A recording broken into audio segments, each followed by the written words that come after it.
Hello and welcome to Video Game Hangover. I'm Randy Dickinson and I'm in Harrisburg, Pennsylvania. Hello, I'm DJ Ross. I am in Mountain View, California. Each week here on Video Game Hangover, we talk about the games that have been keeping us up at night. This week we're playing Unpacking and Umurangi Generation. Hey. Umurangi. Yeah. I know what you're thinking. God, another game named after Umurangi. But don't let that confuse you. This is the Umurangi game about taking pictures. Not that other Umurangi game. Is there? I can never tell. Or I can seldom tell when you're joking, DJ. Is there actually another game with Umurangi in the title? No, there's not. As far as I know. Okay, all right. No. Gotcha. Love it.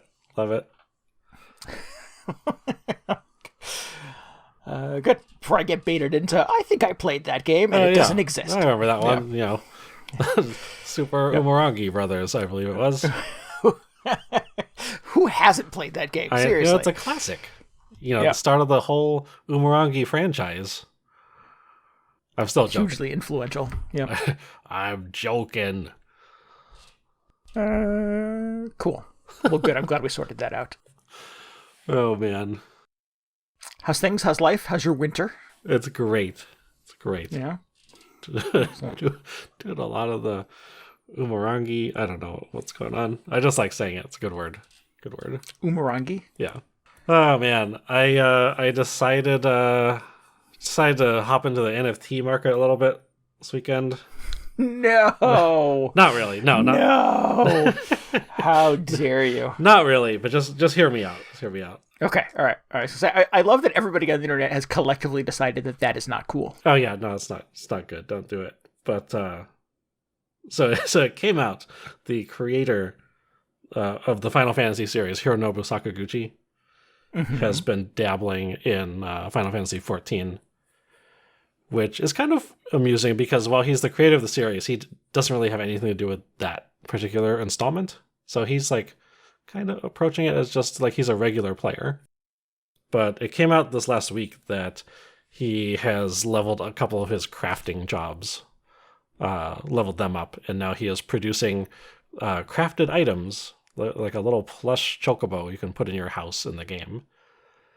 And the thing is, when you craft something in that game, it appends your character name to it. And because, like, for whatever reason, Hironobu Sakaguchi's Final Fantasy 14 character is just named Hironobu Sakaguchi. So there was like a listing for these plush chocobo dolls on the 14 market board that were essentially signed by Hironobu Sakaguchi, and you could buy these and put them in your in-game house. And I saw this and I was like, oh, I want one. Isn't that sort of the promise of NFTs? Isn't that what people are trying to create? Just these coveted digital items. And I felt dirty for a second, but I was like, wait a minute. Well, this was an okay version of it, right? Because, we didn't have to sink some poor island nation underwater to generate the energy or the receipts for these things. This just happened in a game. Okay, I follow. So he wasn't actually selling them they were not NFTs. No, they're not actually NFTs. You found a parallel between this experience in Final Fantasy and the NFT thing. It's a scarce digital good that I want. Isn't that the deal? It's not some horrible monkey avatar. Like I don't understand the appeal behind that. But like this thing, when it popped up on my social media, I was like, oh, I didn't know I wanted this, but here it is. Interesting. Yeah. And now apparently he's just running with it. He's saying it's his own new product line called SakaGUCCI, like, Gucci. But so very clever. And I'm sure now that the word is out, the demand for these things is just skyrocketing. So probably no hope that I will ever get one, but just amused by the weird stuff happening on the internet. What is the mechanism in the game by which you would obtain one of these? Well, I would have to go over to his server, which is kind of the bottleneck, or the roadblock, or whatever the appropriate metaphor is, because I'm assuming he plays on a Japanese server, and it's I can't really like just take my character over there and buy one. But it's like I don't know if you would have played a game with a similar system, but you can just post items up for sale on a market board in the game, and you set whatever price you think is reasonable, and somebody else can browse the same market board and like search for different items, and if they see your listing and it seems reasonably priced, they can just buy it. And then they have it. And these are limited things, so he could make one and somebody would buy one and it would be sold out. Yeah, he only made a few. Gotcha. And I don't know how much he was promoting this originally, because it looked like he posted a screenshot of like 3 of them listed for way over the typical market rate, by the way. But like, if you didn't know that he was the one making these, you would have to be you'd happen to be browsing for chocobo dolls to put in your house and see these listings all the way at the bottom of the list because they're just absurdly overpriced for what they typically go for. You'd be like, what's the deal with these? And then you would notice that they are all signed by Hironobu SakaGUCCI. Gotcha. But now the secret's out, so he's probably got people beating down his virtual door to get these things. Well, here is where you come in with the knockoffs, DJ. You would make your own little chocobo dolls and, I don't know, alter some little detail just a hair so that it's not exactly the same thing. Just his name is misspelled on all of them. It's sure. Like, hey, it's the genuine SakaGUCCI. Got it right here. Give you a like discount. Like the people in Grand Central Station who'd sell Gucci wallets. It'd just be, just a hair different from the real thing and, 900% cheaper. Yeah, well, I thought you were going to say like your cousin Red. But same deal. like the little boat that pulls up to the back of my island in Animal Crossing. Exactly, yes. All these, authentic SakaGUCCI merchandise. We've connected all the video game dots on this. Thank you. Yeah. Anyway, I just love that that's how he's choosing to spend his time. He's like, I'm going to start a virtual product line in this game that I kind of had nothing to do with, but also everything to do with. Right, exactly. Yeah. He's not currently in development on some other secret project, or is that the secret? As far as I know, no, it sounds like he's got a lot of free time, to be honest. He's got a little time on his hands. Yeah, but good for him. He deserves it at this point. Yeah. Well, that's interesting. Good luck to you. I don't know that that's in your future, but yeah, I don't know. I think at this point it's more or less probably like if I have the same chances of getting like a signed T-shirt or something from him.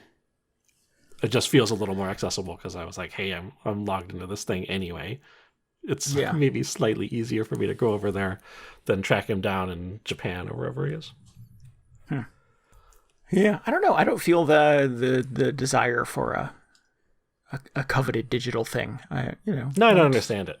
See, this is kind of interesting because it's like, it is kind of like a scarce thing, and I think it's cool that it's got his signature on it. But right, but if it was a real thing that like you would order on the internet and ship to your house and you could put on a shelf and appreciate, that would be a different thing, right?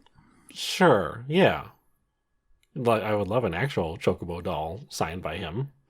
Yeah, but that'll probably run me significantly more than a fake one. I don't know. Yeah, I don't know the market. Probably be worth it, but who knows? Yeah, I don't know the market on this, but it's yeah. All right. Anyway, I don't want to drag us down an NFT rabbit hole because that is the worst. But I was just had this strange parallel this weekend where I was like, oh, it's kind of that thing, but it's like a better version of it, maybe. Yeah. At least it's a version of it that you could see yourself sort of participating in. Yeah. Yeah. Yeah. The dude from Ubisoft said that we're all just 2 years away from just a wild west of NFT merchandise in video games. Oh, So, yeah, I'm sure it's going to be great. It's going to be terrific. I honestly don't understand. I mean, I'm not a game developer, but the way people talk about how NFTs would work in games, where they're like, hey, you know that gun you like in Call of Duty or whatever? What if you could use that in any game? And I'm just like, do you know how video game development works? It doesn't make sense to me.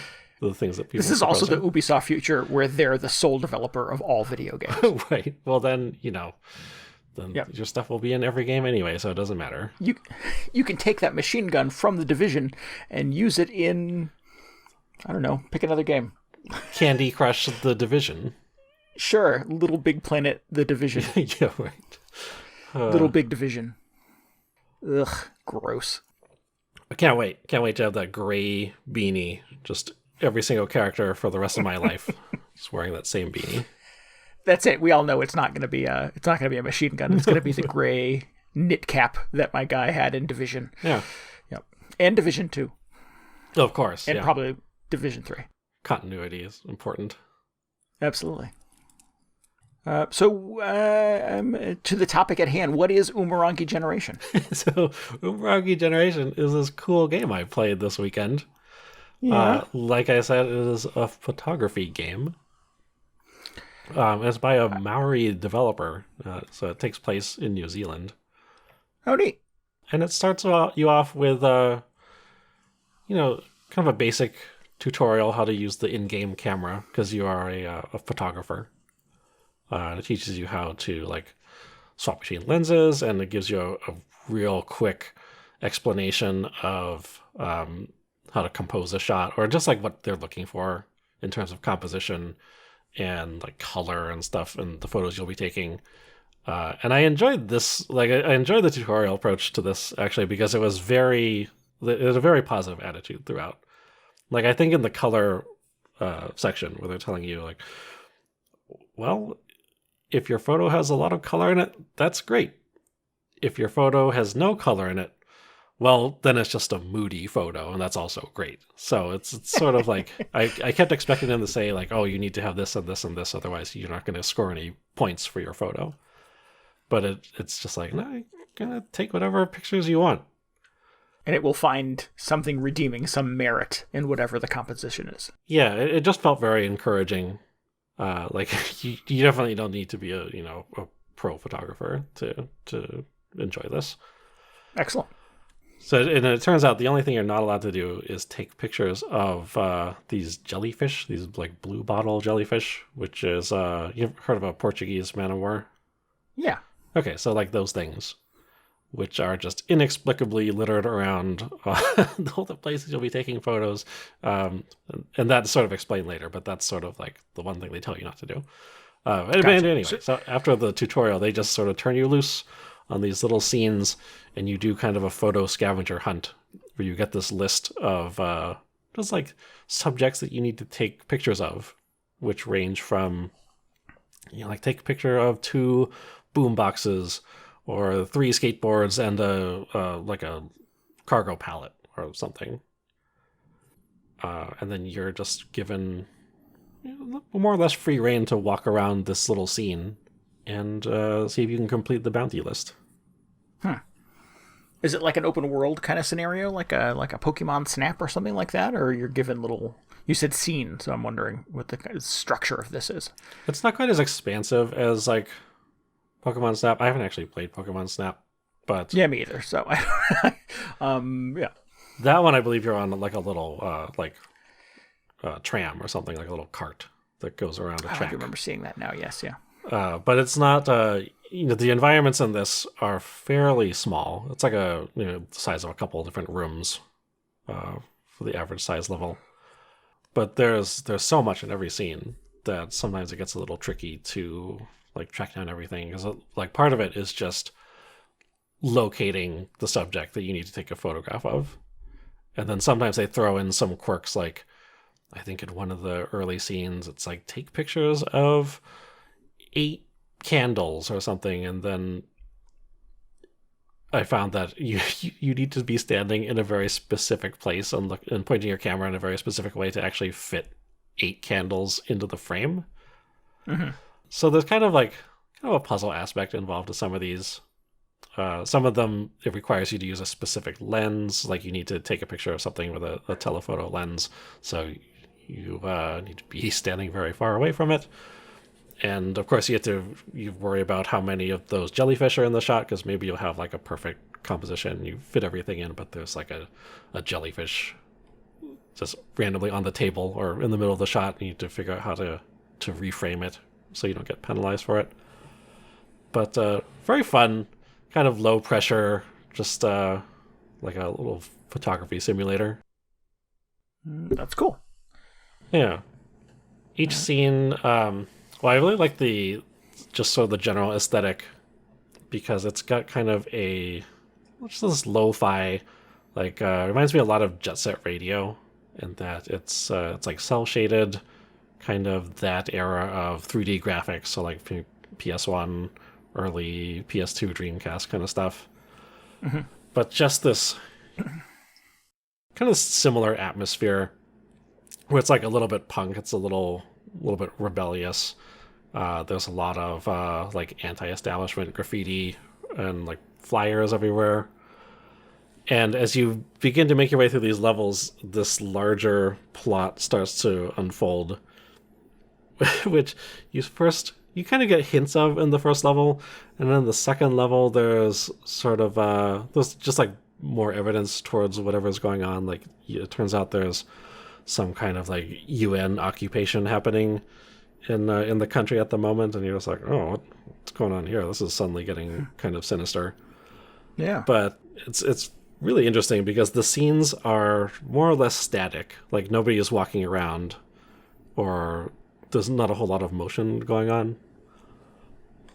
Like the most dramatic motion in one of the scenes is one of your buddies is like kicking her legs as she's sitting on a ledge or something. Mm-hmm. So in a lot of cases, it's not like you have like time-sensitive targets to be photographing. But these scenes feel like they're just kind of like more or less frozen in time.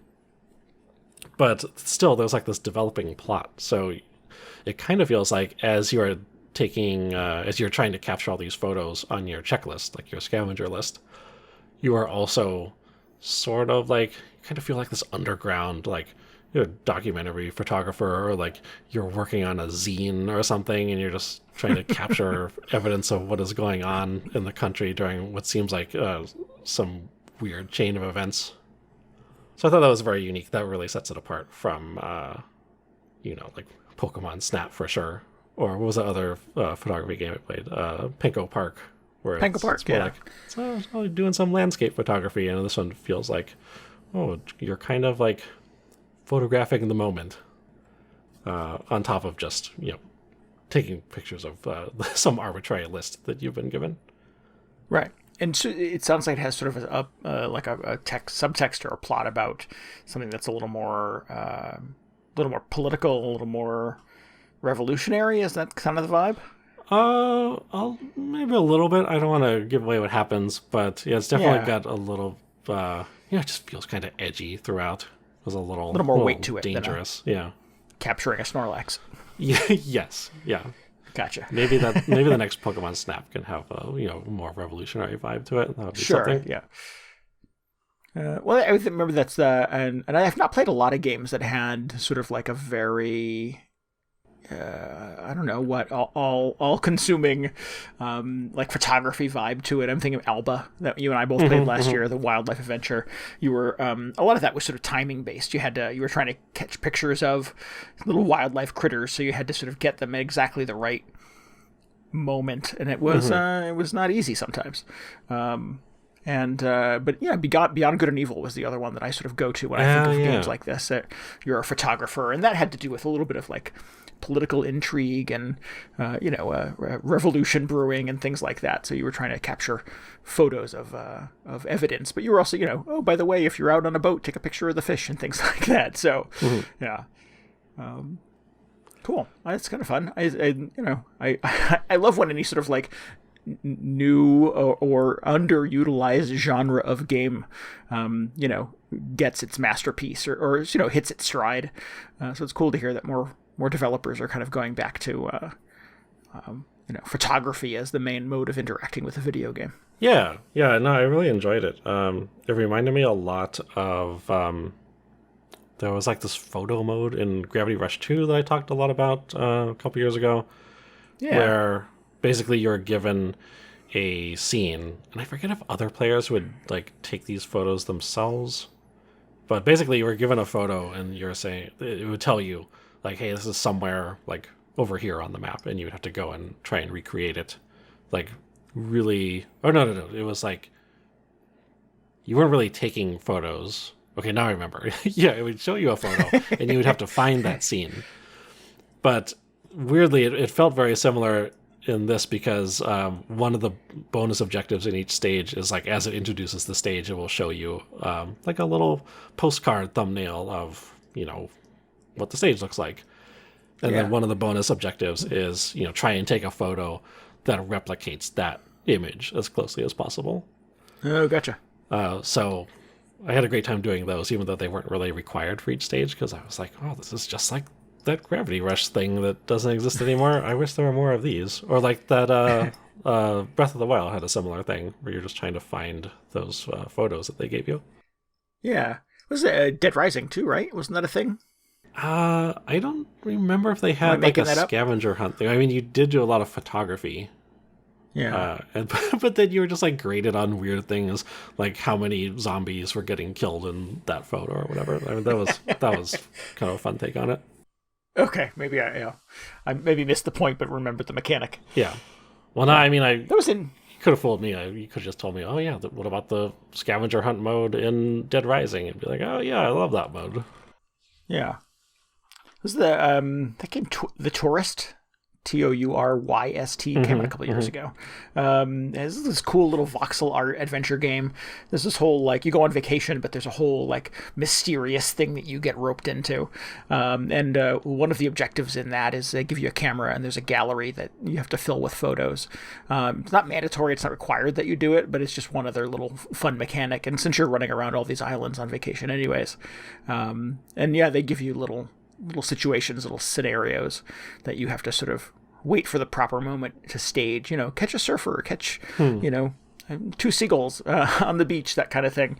And yeah, eventually you get to go back to a museum filled with all these photographs that you've taken. Yeah, nice. Nice. Yeah. Totally not the point of the game, just a cool extra thing.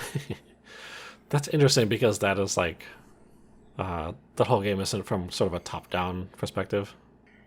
Kind of isometric, but yeah. Yeah, I mean, it's not like a first-person game or anything. No, it's not. No, it's very much a little third-person critter character, yeah. Yeah. This one is in first-person. I don't know if it makes a huge difference, but it felt like a good fit since you're taking photographs anyway. Right, yeah. I had such a good time with this, though. I liked the scavenger hunt aspect. It's fun to just, like, play Where's Waldo for a little bit. With this list of weird stuff, and then have to get a little bit creative in terms of it's not just about finding something, it's about sort of composing a shot and doing it in a clever way. Yeah. Kind of zen, although probably the thing I liked the least about it is one of the bonus sort of challenges for each level is you have to complete all the scavenger hunt items in 10 minutes. You get a little like I think if you complete all the bonuses, you unlock different equipment for your camera or different features for it. And it's tough to do your first time through the game because you have to know where everything is pretty much, and then you have to know what specific photos you want to take. So I just found that a little nagging, but it's not a deal breaker in any way. So I had a great time after I learned to just ignore the timer counting down. Cool. Sounds neat. I had not heard of this before you started talking about it. Yeah, it's really good. There are some extra levels that came out for it that I might check out now that I have. So I played through the whole thing, and I feel sort of compelled to go back. And I don't know if I need to do the speedrun challenge, but there are definitely a few bonus objectives in each stage that I wouldn't mind going back and doing because it's more It kind of just gives you more excuse to hang out and take some photos and stuff. So, I mean, coming from a Maori developer is kind of an interesting perspective. Is there anything about it that is informed by that? Is it other than sort of it taking place in New Zealand? And I can't think of many video games that do. Yeah, the most noticeable thing is like a lot of the level names seem to be in. Oh geez, I had the I had the page open right here, but it was in the Maori language. Oh, okay. In fact, so I was trying to familiarize myself with whatever was going on by reading the wiki page, and under one of the sections it says, so Umurangi Generation takes place in Tauranga, Aotearoa. I'm sorry, I just butchered that. And I was like, wow, where is that? And it turns out that is just the Maori name for New Zealand. So I was like, interesting. Okay. Okay. But I thought that was cool. Kind of an interesting sort of perspective. I'm not super familiar with like Maori culture, but they there are some nice little touches. Like there's kind of like a kind of like Maori sacred bird, and like some feather motifs that appear as graffiti throughout the game. A little bit of a cultural lesson then, and maybe a culture that's not necessarily represented a ton in video games. Yeah. It got me to read the Wikipedia page at the very least. I was like, oh, sure. Yeah, they definitely don't get a lot of representation, so that's cool. Cool. That sounds really interesting. Yeah. Soundtrack's also very good. It's, again, like the sort of overall aesthetic is very like lo-fi and a little, feels a little rebellious. Felt like a kind of a mix between like the Jet Set Radio, like pirate radio station, and had a little bit of like Hotline Miami in there, where like half the time you feel like you're tripping. Feels kind of uncomfortable at other times, but I thought it fit the game very well. Cool. Is it all scored do you know if it's all scored for the video game or if it's licensed stuff? I'm pretty sure it's just one guy to this enormous soundtrack. Very cool. It's like 50 or 60 songs, kind of unbelievable. Wow. But no, it's very cool. Yeah, it just kind of cycles through stuff as you go through it. Oh, cool. I will have to check this out. It sounds like it might be kind of my vibe. Yeah, are you into either photography games, or you just like the kind of Hotline Miami vibe? I mean, I like cool music, and I think I kind of like photography games. I maybe you remember that I sort of wish there was a photography component to Animal Crossing. Oh yeah, you wanted to take some bird photos. Bird watching photos. Yeah, I felt like that could be a thing. So I don't know. I'm intrigued by Pokemon Snap. I'm not into Pokemon at all, but I like the idea of that. And you have described Penko Park and stuff in the past, and I really liked Alba. I really like Beyond Good and Evil. So I'm like, yeah, maybe I want to be a photographer in video games more often. Yeah, maybe. I mean, this seems like, as far like out of all the photography games that I've played, this one seemed to give you the most sort of options in terms of like how you take the photo. In terms of, like, gives you a bunch of different lenses you can use. It lets you like, depending on the lens, you can set different zoom levels and set your focus. And I think in the DLC it lets you tweak even more settings, like, you know, aperture and more very serious photography words that I don't fully understand. So that seemed cool if you know how that works. But again, it's not like you're penalized for not taking masterful photos or anything. So right. It really feels like it's encouraging you to just, you know, take whatever photos you make sense. If you just want to cross stuff off the list, then that's great. If you want to compose, like, if you want to make sure every photo you take is just masterfully composed and, you know, color balance and everything, then you're free to do that too. Then go for it. Exactly. Yeah. Super good. Fun way to spend a couple of hours. It's out on Steam, and it came out on the Switch last year as well. Nice. Well, perfect. You're saying all the right things. Yeah. Oh, well, good. Good. I hope you check it out. Yeah. Cool. As you were talking, I Googled 10 best photography video games. Photography games. What's number one? Umurangi lands in there. Let's see. What's number one? We rolled to the bottom here. Dead Rising. What? Seriously? Yep. Okay. I mean, sure, though you do take photos in it. But is that This the is best thegamer.com. photography game? Yeah. I wouldn't trust any gamer. Is the thing. This is The Gamer, though, DJ. I definitely wouldn't trust the gamer. Thegamer.com. Number 2 is Bug Snacks. Number 3, The Good Life. The Bug Snacks. Number 4, Phasmophobia. Number 5, Life is Strange. The ghost photography game. Number 6, Africa. Hmm. 7, Fatal Frame 2, Crimson Butterfly. 8, Umurangi Generation. 9, Beyond Good and Evil. And 10, Pokemon Snap. Okay, I would say that's more of a list of games that have cameras in them. But no, there's some good ones in there.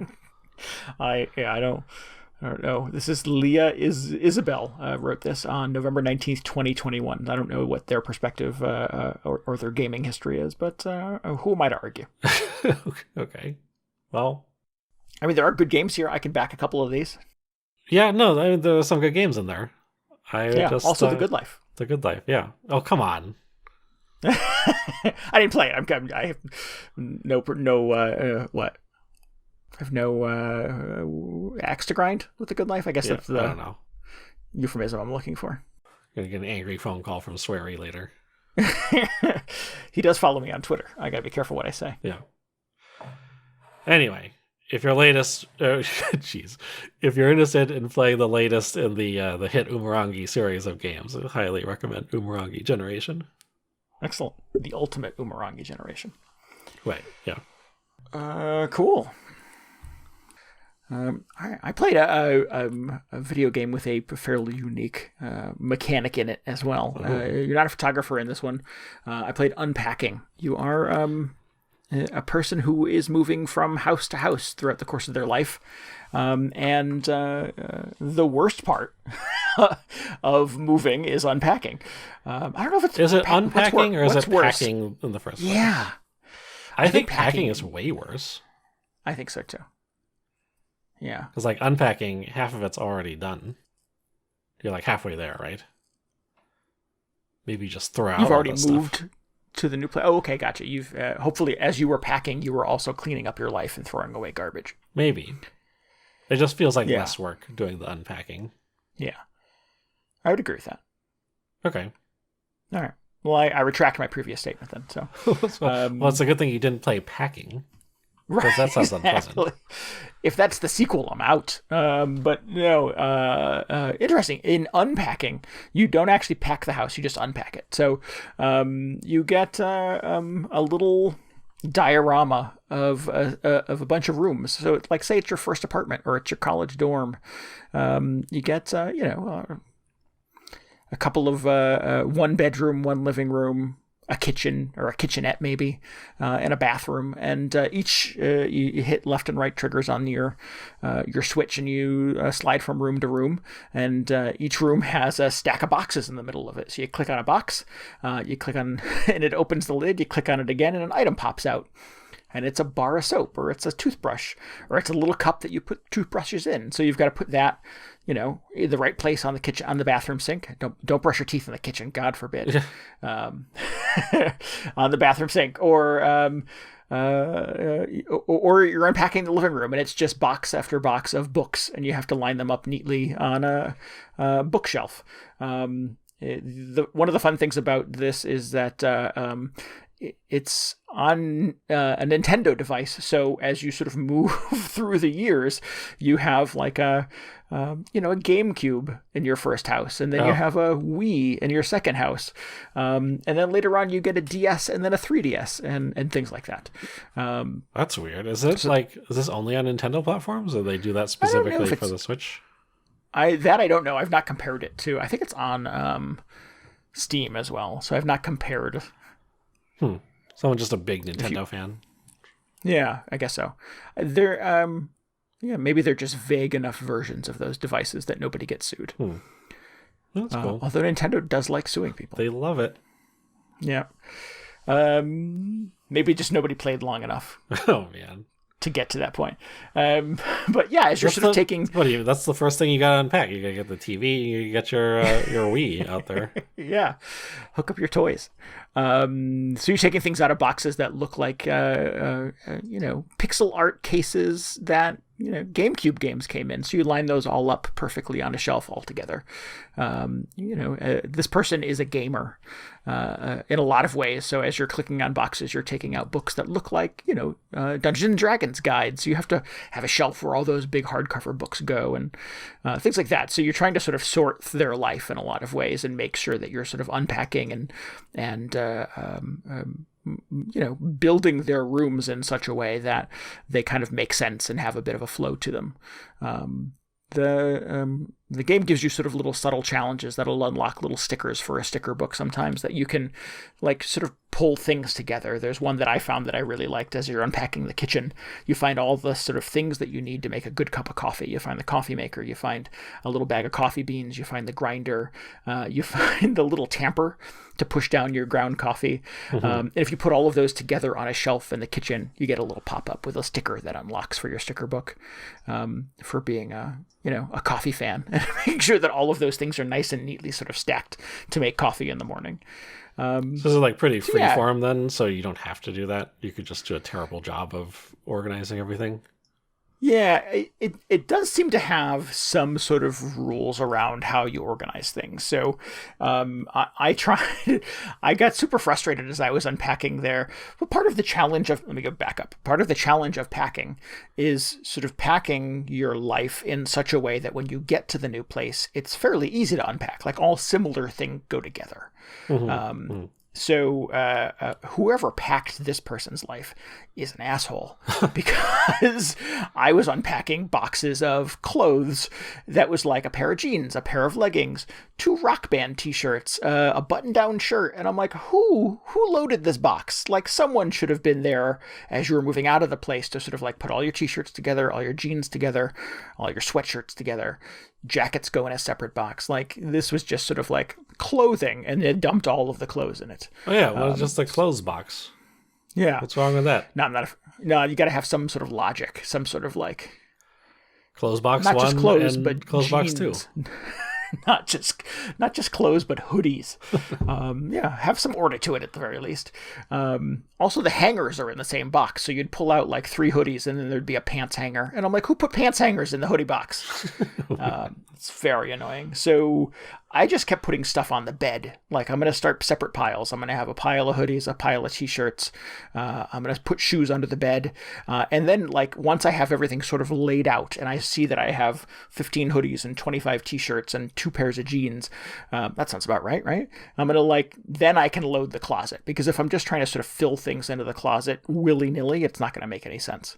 So that's interesting that it lets you do it, like, step by step, so you can unpack things and just put them all over the floor or whatever before you actually put them away. Yeah. Interesting. But the things that won't let you finish the level that way. So it's not just a matter of opening and emptying all of the boxes. Things have to go in a place in an order that sort of makes sense to the video game. So I just sort of felt like, well, let's see what happens if I just click, take everything out of the boxes, just pile it up on the bed in the bedroom. Will it let me be done? And it will not let you be done. It all lights up red and it makes you go back and try again. So then I did have to actually sort of put things away in the closet and close the closet doors and close all the drawers and et cetera, et cetera. So it does want some degree of order in what you're doing. Okay, so you have to put stuff away. It doesn't need to be organized that specifically. I don't know that, actually. I didn't try to sort of break it that way. I didn't see if it would let you put... for my sake, I was trying to sort of fill their closet in a way that sort of made sense. So I had kind of all their button-down shirts together and a couple of jackets together and then pants hangers, all their jeans and then all their dress pants together. It's just, rather than it just being an explosion of clothing, trying to make some degree of order in their closet. I don't know if the game requires that or if it was just my brain that requires that. I didn't try to play it the other way. Okay. You do the chaos playthrough later on. Right, exactly. Just do chaotic evil on the way out. Exactly. So I don't know. I don't know. I started the game wanting to make this person's home as, organized and thoughtful as possible. But you get to the point where you've taken like the 60th book out of a box and you're like, enough books. You read too much. I'm running out of places to put them. I've got a little stack of books underneath the TV. It totally doesn't make sense, but there's an empty shelf there. So yeah, sometimes it just got to the point where it was, you're living in a tiny little apartment and you've got way too much stuff. Where do you put it? Do you have to keep all of it? Can you just throw stuff out? You don't have the ability to discard things from this person's life, unfortunately. Oh. I kind of wanted that. At some point I was sort of like, nope, you have too many books. It was books specifically that there were too many of. And it was interesting to see sort of as you go through different homes in this person's life and sort of the final boss in the video game. I don't think this will come as a spoiler to anybody, is it's your first big place. It's a multi-bedroom, multi-bathroom, 2 levels. Mm-hmm. You've got an entranceway. You've got a huge eat-in kitchen, etc. So you have like all of these rooms that you have to unpack and decorate. It was interesting to sort of see what this person had taken through all the various places that they lived throughout the course of their life, that there were things that they had kind of in their teenage bedroom that they could not part with over the years, that there were things like, a little stuffed animal or a journal that they always wrote in and things like that you kept from house to house to house that were just sort of constant fixtures in this person's life. I thought that was kind of interesting and kind of telling. It made me think a little bit about sort of like, what things have I had since I was a teenager? What things have I not been able to throw away since I was 18 years old or younger? Mm-hmm. It was it's kind of an interesting perspective, but you as the player, you don't have agency over those things. You're not sort of, charting the path of this person's possessions. You're just, doing the work of unpacking them. Yeah, that's kind of interesting. You get to like just trace the path of their life throughout, just through all these possessions. Yeah. Yeah, and that is the only narrative in this thing. Like there's no cutscenes. There's no like crawl that sort of explains their life or who they are or anything like that. You see little like family photos that you take out of boxes and stuff, so you get a sense of like who the person is, who the player is. Eventually you get to a point in their life where you're decorating a baby's nursery and things like that. So again, you sort of see sort of the evolution of their lives and these major events through their home and their possessions, but the game does not actually sort of give you any narrative structure beyond those things, which I thought was kind of interesting. It allows you to obviously sort of do some interpretation and some extrapolation based on these possessions and these the scale and the size of their home and where they're at in their life. You can't I was going to say, you can't somehow provide direction for them by deciding to just not unpack all their books or place all their books in a like less than an ideal way because they just won't fit on one shelf. I don't know. You can't try and steer their life in certain directions. No, not that I'm aware of. No, I don't think you have any control over those things. I'm kind of disappointed that you just can't toss stuff. But I guess that would happen. Like ideally that happens before you move. So it's probably already taken care of. Hopefully, yeah. The Marie Kondo version of this is that, does this box of books bring you joy? Yeah.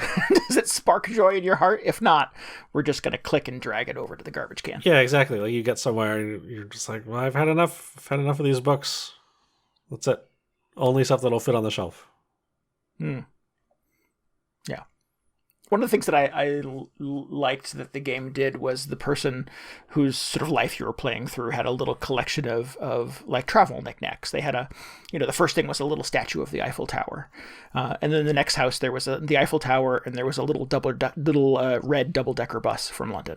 And then sort of the more you go into their life, you can sort of see them more places that they've traveled based on the little knickknacks that they have. Mm-hmm. So it was always super important to me. So wherever we lived and wherever we moved to make sure that I found some cool place in the living room and the dining room or whatever, that I had a little shelf that had like the history of their travels sort of lined up on them through these cool little knickknacks. So the game is full of cool little, if you look for them, if you're sensitive to them, if those things are fun to you or intriguing to you, it's fun to sort of like tell yourself little stories through their collection of things, their collection of knickknacks. Does it give you a bonus for like prominently displaying those every time? I don't remember if there was a bonus for the little travel things. There were other things. There were, some of them I border on a little spoily, but there were things that if you sort of like found themes in their life, if you found, a thing that you took out of a box in the bedroom would go cool with or make sense with a thing from another bedroom, you could put those two things together and that would unlock another little sticker in the sticker book. So the game was looking for you as the player to kind of make connections with some of these things and be able to kind of pull those possessions together in some way that was thoughtful. So yeah, I found a few of those. There were a couple that were, because you get the sticker book with little grayed out places where stickers should be. And I'm like, okay, what's that sticker? Because I definitely didn't find that one. And I had to Google it after I finished the game. There was some weird, very obtuse series of events and items that you had to sort of pull together over the course of this person's life to be able to unlock that sticker. And I'm like, I would have never caught that. But there were others that just, like the coffee thing, just seemed like, as a coffee drinker, it just seemed like smart to have all of those things together in your life. Sure. And it quite accidentally turned out that was a sticker for the sticker book. Nice. Okay. Yeah. So it's fun. It's a puzzle game in a lot of ways. It's not a puzzle game in the sense that it's Tetris, although, if you're unpacking people's lives, it is a little bit like Tetris. But it's not a puzzle in that way. But the puzzle is just sort of making, boxes and boxes full of possessions make sense in this person's house, this person's sort of series of homes throughout the course of their lives. I had to say, it still sounds kind of stressful to me. Like, it sounds like work. It is a lot of, particularly that, like I said, the big house at the end. I keep jokingly sort of referring to it as the final boss in Unpacking. Is the multi-story, multi-bedroom, multi-bathroom, huge kitchen, and yeah, every time you click in a new room, it's just boxes and boxes full of stuff that you have to unpack. And the kitchen is each plate sort of individually packed, each cup individually packed, like boxes of food and cooking instruments and things like that. And all those are very hard to sort of fit into my life, into my house. So just trying to do it for somebody else is also very stressful. So yeah, there is a little bit of sort of anxiety that comes with it, but it's also very satisfying to sort of like pull the last item out of the box, click on that box again, and it's sort of like, there's an animation where it sort of like folds itself up to sort of be broken down and recycled, and then disappears from existence, just pops out of your life with a very satisfying little pop in the video game. And I'm like, oh yeah, emptying the boxes out, man, feels really good. Yeah. Checking stuff off, I guess. Yeah. Getting things done. So yeah, it is it's a game of completing tasks. It's doing somebody else's homework in a lot of ways. And, not everybody maybe would find that intriguing. I don't know if somebody would want to spend 5 or 6 hours playing through this video game and doing this thing that, I don't know, I had a surprisingly engaging and interesting time with. Yeah, I'm not sure. It's a very specific challenge. Yeah. I think I kept confusing this game with the other game where you're like a moving service. So you actually are doing the packing, I believe. And I was like, well, that sounds terrible. Because that's the bad part. You're just doing a job. Yeah, I think the one that you're maybe referring to is like you and a friend play it, and each of you get either end of a couch, and you have to sort of carry the couch across town. That might be it. I thought you were like packing stuff into a truck, but maybe those are just two different parts of the same game. Oh, okay. Yeah, this is not that game. No, I don't know what that's called. It's like Moving Ink or something like that. I forget what that game is, but you're not actually doing any of the packing in this. You're just, as the title indicates, unpacking. Right. Yeah. Okay, well, more likely to play this than I would be to play the other game, but not completely sold on it. I don't know. Yeah, like I said, I think it's a very specific challenge. So if you're the kind of person that would take pleasure in helping organize this person's life and going through all their boxes and lining all their books up neatly on a shelf in a way that sort of makes sense and is satisfying, then this is the video game for you. And if that just sounds like tedious, busy work for you and you'd rather, I don't know, do something else in a video game, then maybe Unpacking is not the game for you. Maybe not. Unless you're unpacking their stuff and like a big book of cross puzzles falls out. You're like, let's do this. So that's the game. That's the game I want. The game where you're supposed to unpack stuff, but you just end up procrastinating and playing puzzle games the whole time. While you're sitting sort of in the middle of your living room, surrounded by all of your half unpacked things. Yeah, I feel like that is my moving experience. Right. It's like either when I'm trying to pack stuff up or unpack stuff, I'm just like, oh, remember this thing? And just end up reading a book for half an hour. Right. Where is the closet that I just shoved boxes into and then didn't take out for 6 years? Yeah, that's a much more realistic scenario.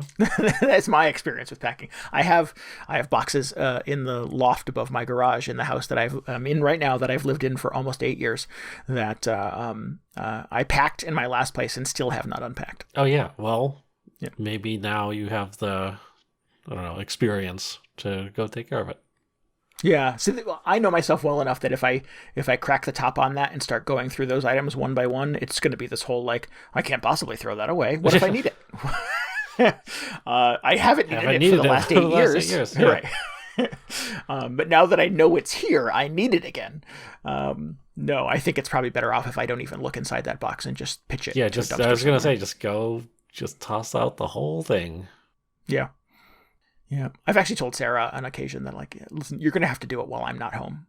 Yeah, well, just thinking about it, that also makes me extremely anxious. Yeah, I'm like, it's gonna disappear. It's gonna have to be a thing where I'm like, where'd that box go? And you're like, I don't know, I have no idea. Yeah, it just mysteriously disappeared. Lost it during the move. We haven't moved in 8 years. Oh, weird. Yep. It's just the cost of doing business. That's fine. Yeah. Well, cool. That's a pretty unusual premise. It is a very unusual premise, which is why I kind of after I started seeing it pop up on some of the Game of the Year lists last year, I was sort of like, this could either be really fun or not. And then I played it, and it turned out it was kind of fun and very satisfying. So I digged it. It's called Unpacking. Nice. For our listeners' sake, and I would recommend. But like I said, that comes with a caveat whether or not you would find this satisfying. I think I will wait for the Marie Kondo version where it's just like, no, you don't need this. You can get rid of this. Why do you have all this junk? Yeah. There was a game I played before Christmas last year that was it was a puzzle game, but it was about you sort of sorting out your emotional baggage and carrying it to the top of a mountain and throwing it into a volcano. Yeah. The bonfire game or whatever. Bonfire Peaks, that's what that game was called. So we need sort of the inevitable Unpacking Bonfire Peaks crossover where you find things that you don't need to take to your new place and then you just burn them in the driveway. Yeah.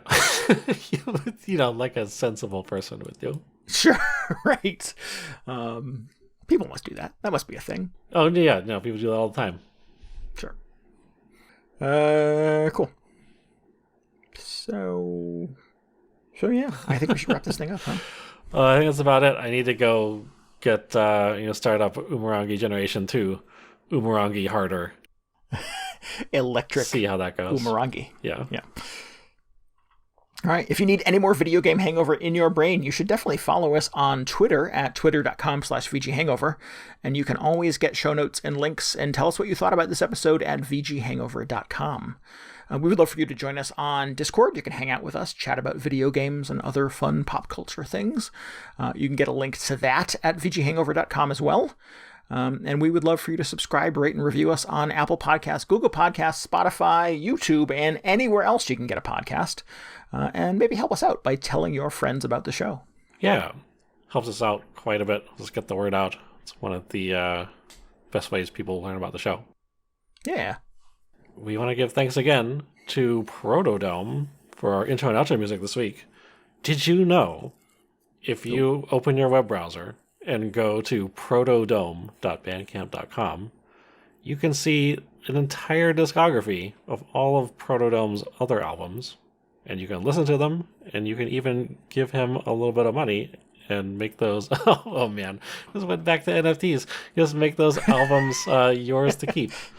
Oh. So... maybe try that out. That's protodome.bandcamp.com. Nice.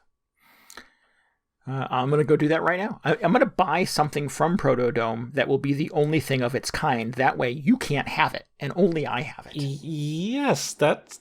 wait, that doesn't sound good. It sounds good to me. Okay, well... if you can swing it, sure. I don't know if that's how things really work on Bandcamp. Probably not, but You're gonna go buy the last copy of the album on Bandcamp. Right, exactly. It's like when you go to a website and they're sold out of digital codes for a video game. I'm like, how? Yeah. How is that possible? That's not really a thing. You guys are liars. Sorry, guys. We're all out of MP3s. Mm-hmm. We have no more, so just had to run on the bank. Yep. All right, we'll be back next week. Until then, this is Randy Dickinson. This is DJ Ross. Thanks so much for listening to Video Game Hangover. Good night and goodbye, and have a good day, and we'll see you tomorrow. I think that about covers it. See ya! Good night.